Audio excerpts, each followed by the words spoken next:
different cultures and different historical designs tend to have specific patterns in how they are designed and how they're able to be easily identified. And one of those aspects is color. So if somebody wanted to put Spanish infusion in a design space without necessarily doing historic revival, but they want that infusion, what kind of colors do you think they would be pulling in? Colors are the essence of each culture because each pigment was in specific environment, and that's how they attract the colors from.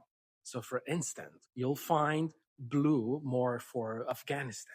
They're gonna take the aquamarine. Each culture have its own resources that from there they make the colors, from red to green to blue, and that's how you can identify certain cultures and certain architecture, certain designs just by the colors. And what did they do here? Venice, okay, it was the heart of all colors. If you want to buy colors, you will go to Venice.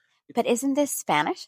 It is, but Venice was the main route where all the trails lead to Venice, where if you want to trade from goods or from rugs to silk to opium to clothes or to colors, you will buy those pigment in Venice.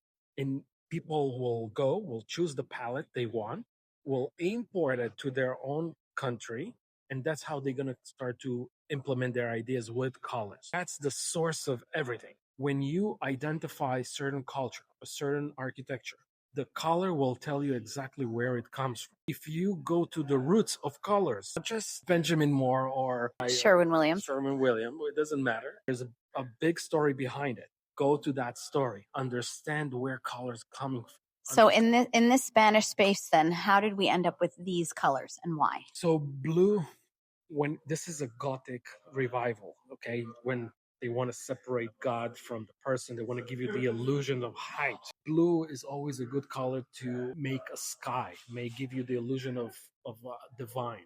That's the obvious choice that they made here to use blue, even though blue is not embedded with the Spanish. Spanish is more earthy, more clay, more red, more yellow, more pink.